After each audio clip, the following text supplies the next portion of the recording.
Question number 3. Find the value of 3 over 7 times 14 over 15. So, dito, magkaiba na yung approach. So, ang approach dito ay multiply lang natin to. Diyan, from numerator to numerator and denominator to denominator, multiply natin. So, dito sa nakikita nyo, this number can be reduced. Kasi itong 15 can be reduced by 3. Bali, magiging 1 ito at saka magiging 5 to. Kasi 5 times 3 equals to 15. Tsaka dito sa 7, magiging 1 to. Kasi 7 divided by 7 equals to 1. Then 14 divided 7 equals to 2.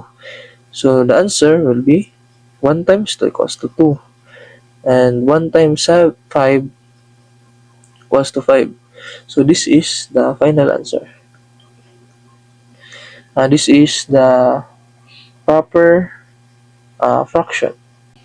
Number 4, simplify 3 over 7, divide 12 over 21. Yung mas pinakamadali talaga is i-reciprocal mo lang ang number na to.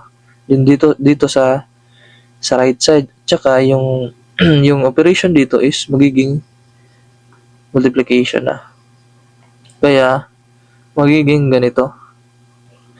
Times reciprocal of 12 over 21 is magiging 21 over 12. Yung 3 and 12 is can be reduced. So, magiging 1 to, at saka ito magiging 4. Saka yung 7 magiging 1, saka 21 magiging 3 ito. Kasi 3 times 7 equals to 21. So, the final answer will be 1 times 3 equals to 3 over 1 times 4 is equals to 4. So this is the final answer, and this is what we call, or it can be expressed as proper fraction.